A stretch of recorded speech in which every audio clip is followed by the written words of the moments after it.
Bonjour à tous, bienvenue dans le bloc-notes photo pour une page d'actualité en ce mois de février. Débutons dès à présent avec les boîtiers. Première nouveauté du côté des boîtiers et plus précisément du côté des hybrides avec le Fujifilm X-A5 qui est doté d'un nouveau capteur de 24,2 mégapixels avec une amélioration du rendu des couleurs telle que l'annonce Fuji. Fuji est vraiment sensible au rendu des couleurs, c'est leur image de marque, c'est ce qui fait aussi un de leurs points forts. Donc on peut s'attendre normalement à ce que cette promesse soit tenue. Également, la 4K est disponible à 15 images secondes seulement durant 5 minutes au maximum. En revanche, côté Full HD, on peut monter à 60 images secondes. Les autres caractéristiques sont assez semblables à son prédécesseur, le XA3. Côté prix, attendez-vous à un prix de 599 € avec le 1545. Le tout sera disponible en mars 2018. Ce 1545, je vous en parlerai tout à l'heure du côté des nouveautés des objectifs. À n'en pas douter, c'est une belle mise à jour d'un boîtier grand public, en privilégiant donc un bon rendu des couleurs, plus que des performances extraordinaires, un capteur APS-C tout de même de 24 mégapixels. Il sera intéressant pour tous ceux qui souhaitent un boîtier simple et en même temps déjà très performant. Seconde nouveauté du côté des boîtiers, toujours du côté des hybrides, avec l'Olympus Pen EPL9, qui est un appareil simple, qui ne possède pas de viseur, seulement un écran à l'arrière orientable sur 180 degrés, donc pour les selfies. Un appareil donc qui cible le grand public, qui reprend la base de ses prédécesseurs. Je dis c'est parce que s'il prend vraiment la succession du 8, qui était assez semblable, il prend aussi la succession du 7. Le 7, le 8 et le 9 se ressemblent. Ce 9 apporte tout de même une belle nouveauté qui est la vidéo 4K. Précédemment, le 8 était limité à la vidéo Full HD. Autre nouveauté du côté de la monture micro 4 tiers, comme donc l'Olympus EPL9, le Panasonic GX9, qui possède le même capteur 20 mégapixels que le G9 et le GH5, le G9 qui était sorti assez récemment, je vous en avais parlé au mois de décembre dernier. Il possède une double stabilisation qui prend donc peu à peu sa place dans toute la gamme Panasonic, autrement dit stabilisation du capteur et de l'objectif, si bien sûr l'objectif possède un tel dispositif. Ce qui assure selon Panasonic 4 IL de compensation possible, autrement dit vous pourrez descendre de 4 niveaux de luminosité par rapport à ce que vous pourriez faire sans aucune stabilisation. La rafale peut monter à 9 images secondes avec un autofocus bloqué à la première image et on est encore à plus de 6 images secondes si on est en autofocus continu, donc mise au point continu au cours de la rafale. Le viseur est inclinable vers le haut comme l'était d'ailleurs son prédécesseur le GX8 et l'écran s'incline vers le haut et vers le bas. Le GX8 lui avait une rotule qui permettait aussi d'autres types de visées. Ce n'est plus le cas avec le GX9. Enfin, la vidéo 4K est disponible à 30 images secondes. Précédemment, on s'arrêtait à 25 images secondes. Et ce boîtier est proposé à 799 € nu. Il sera disponible au mois d'avril prochain. Autre petite nouveauté du côté de Leica avec le Leica Q Snow. Autrement dit, une version limitée du Leica Q, limitée à 300 exemplaires et vendue au prix tout de même coquet de 4 950 €. C'est la finition blanche, comme son nom l'indique, qui le différencie de la version normale.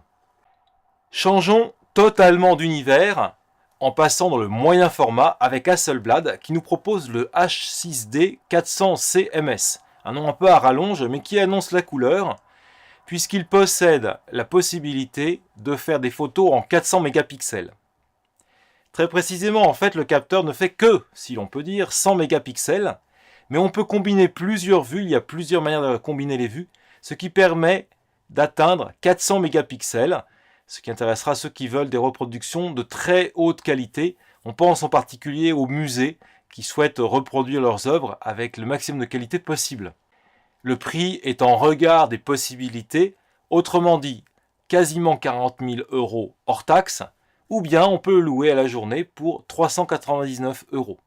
On change à nouveau d'univers, cette fois-ci dans le monde du tout petit ou presque, puisque nous sommes dans le monde des compacts, avec encore Panasonic qui annonce le TZ200.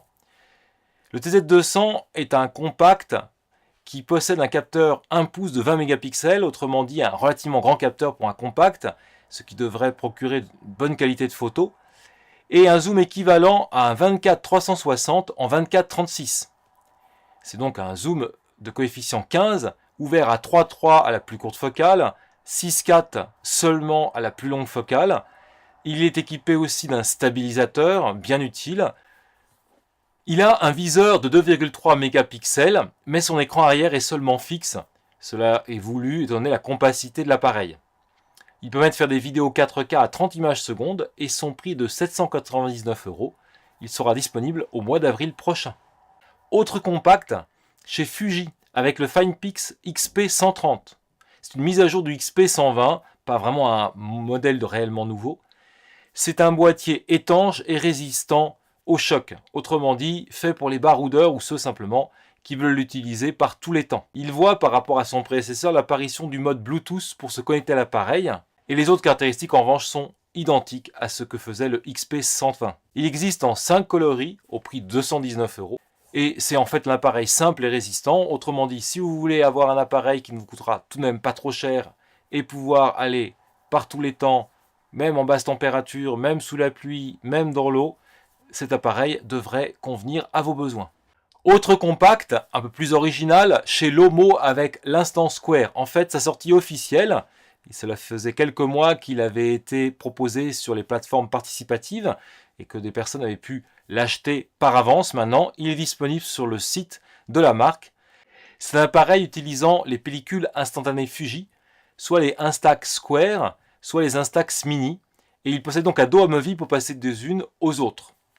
Il possède un soufflet, ce qui fait que l'objectif se rabat sur le côté. Et d'autre part, cet objectif, c'est un 95 mm f10, ce qui nous donne une équivalence de 45 mm en 24-36. L'exposition est automatique, il y a un flash intégré, et son prix varie suivant les finitions et aussi les accessoires fournis avec, de 229 à 259 €. Après les nouveaux boîtiers, d'autres annonces concernant les boîtiers. Tout d'abord, des baisses de prix chez Sony.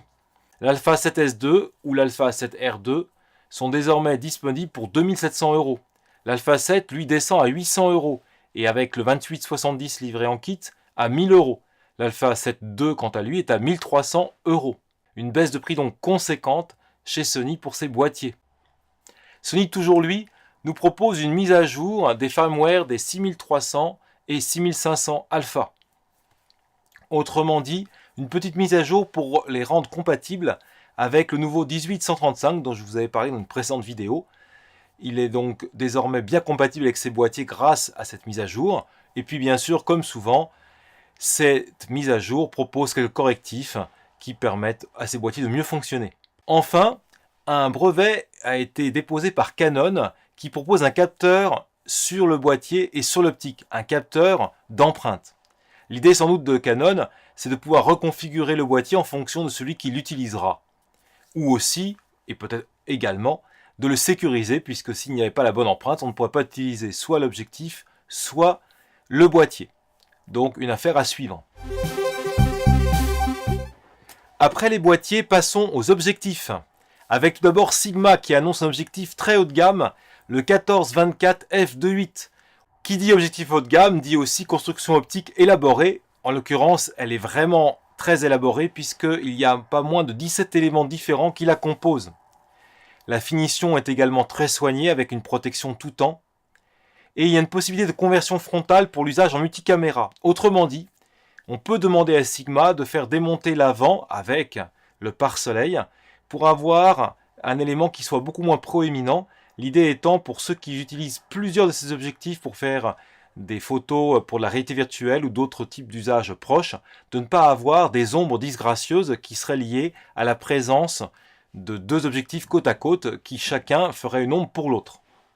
Cet objectif intéressera ceux qui veulent avoir de belles capacités même en basse lumière, mais aussi qui veulent rechercher une faible profondeur de champ. On n'y pense pas forcément pour les grands angles, mais grâce à une ouverture de 2.8, en s'approchant de son premier plan, on peut avoir des effets de profondeur intéressants en laissant légèrement dans le flou ce qui est dans le fond et en mettant donc plus en avant le premier plan.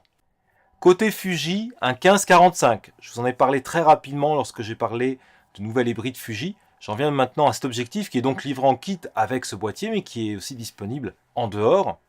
C'est un équivalent 23-69 du côté du plein format. Il est ouvert à 3.5 à 15 mm et 5.6 à 45. Il est bien sûr stabilisé et il est motorisé. Il est très compact grâce à la conception rétractable de cet objectif, 4,4 cm seulement lorsqu'il est replié, très léger également, 135 grammes. Il sera disponible en mars prochain pour 299 €. Autre nouveauté du côté de Zeiss avec un 25 mm f2.4. Un objectif qui fait partie de la gamme Loxia. C'est le 6e objectif de cette gamme et il se destine à la monture Sony E, autrement dit aux hybrides Sony.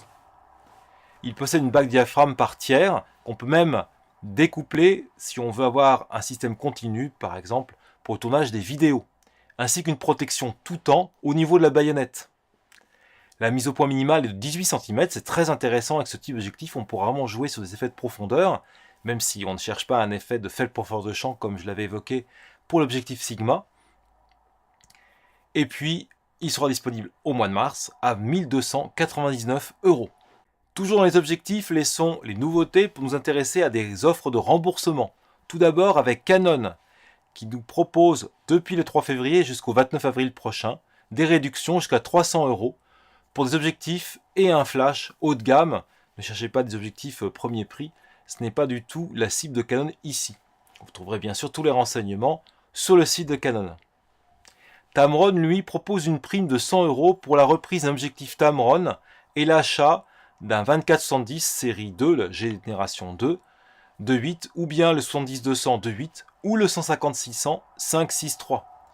Cette offre prendra fin au 31 mars prochain.